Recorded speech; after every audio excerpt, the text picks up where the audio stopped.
Can't do it like that.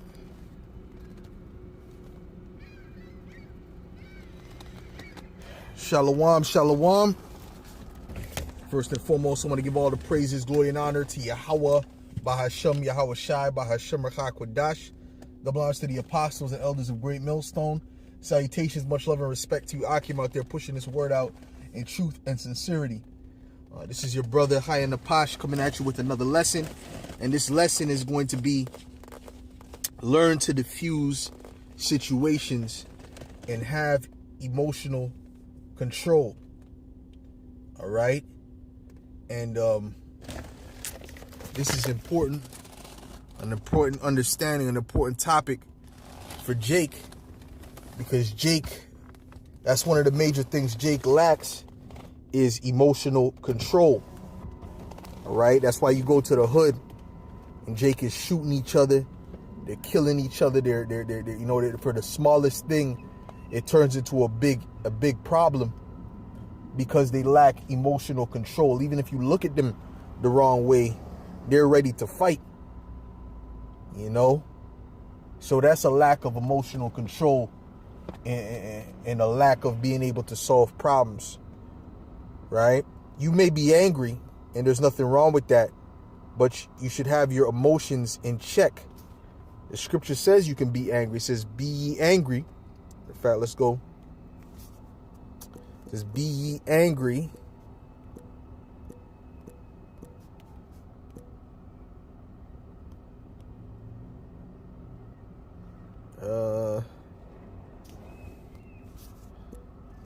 Give me a second.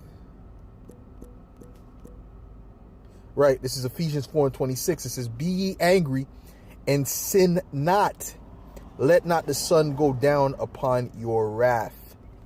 Okay, and don't let that anger build up in you. Once that anger goes in you, right? You know what I'm saying? You have to get over it. You have to get over it. Neither give place to the devil, because understand that Satan is working through people to aggravate you, and he's working through situations to get you aggravated as well. Okay? So, understand it's a tactic of Satan. And whatever happens, really it's the will of the Most High. It's the will of Yahweh Bahashem Yahweh Shai. So either way, it was meant for you to go through what you went through. For whatever reason. All right? So there's no need to fight against it. There's no need to continue to harp on it. It was written. You see? And you accepting that, it makes, it makes your emotional control better.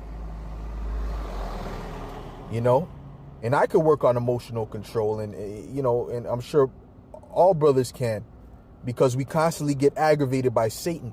And the reason I'm making this video is because just a few minutes ago, there was a situation I was dealing with, and I could have got angry at the situation because it was quite deceptive and caused me to have to, give more money than I wanted to give. But I didn't deal with it like that. I dealt with it as super calm, like as calm as humanly possible. I talked to him pretty much as calm as I'm talking to you now, or probably even calmer than this, right? And, he was getting a bit aggravated as well at the situation because he's just an employee. But, it got to the point he didn't get angry because he saw how cool and composed I was. And, eventually he got it where I paid less, where I was able to pay less. And, he shook my hand. He was trying to be super helpful at the end. Why? Because of how I kept my composure. He said, the guy, he talked to his boss. He said, oh, the guy's a good guy. He's just looking to this and that, whatever, because of the composure that I kept. But if I came to him in a way where I lost control and I was angry, like, yo, bro, what the fuck you doing? Blah, blah, blah. This is bullshit, right? That's only going to breed, more fire. People tend to fight fire with fire, right?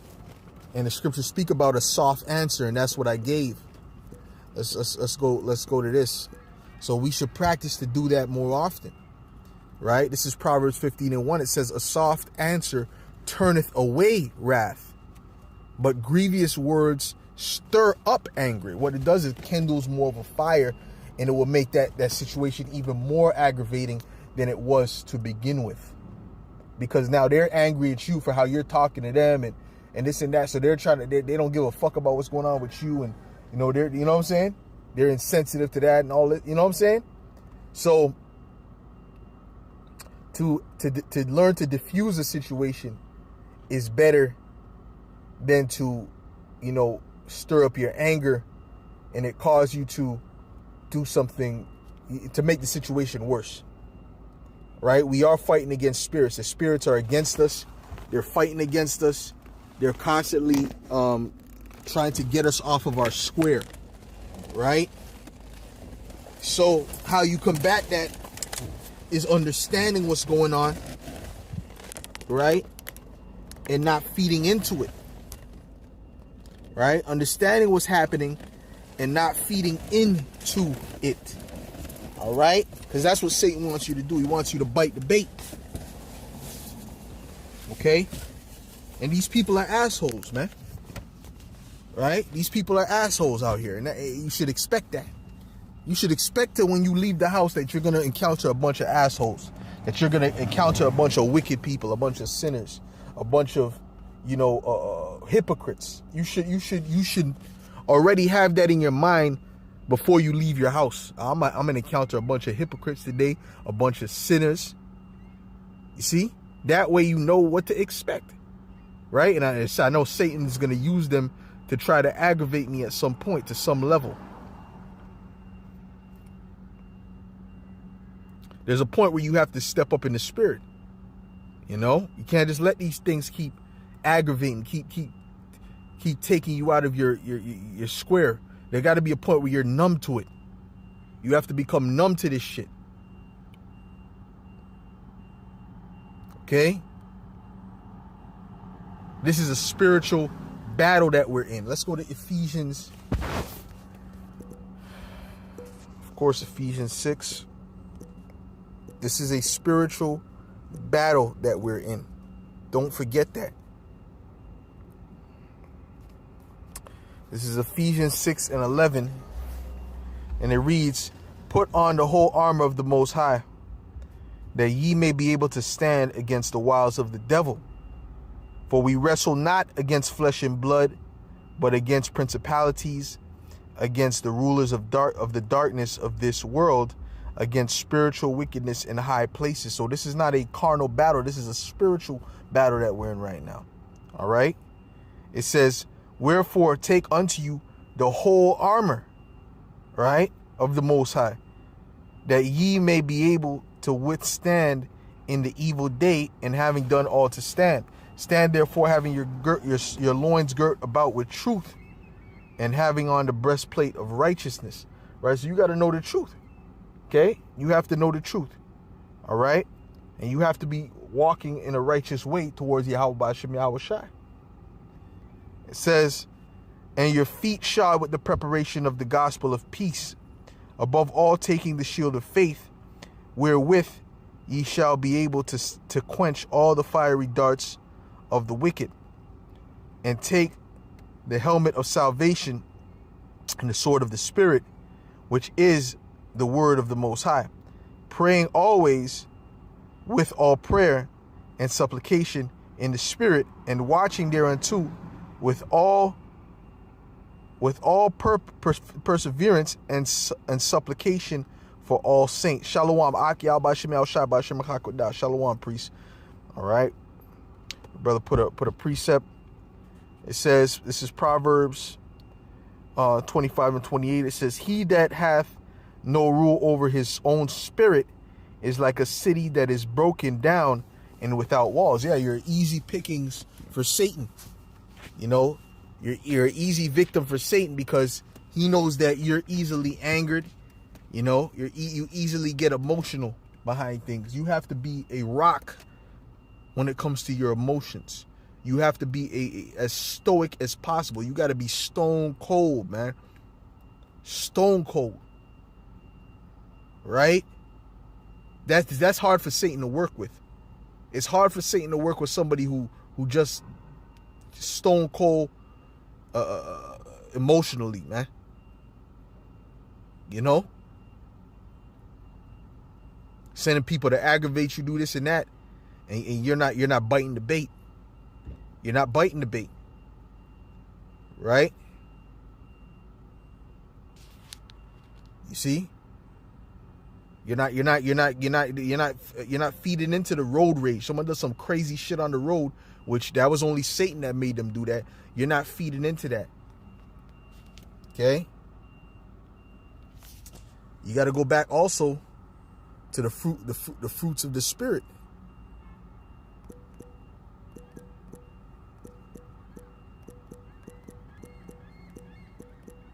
Right?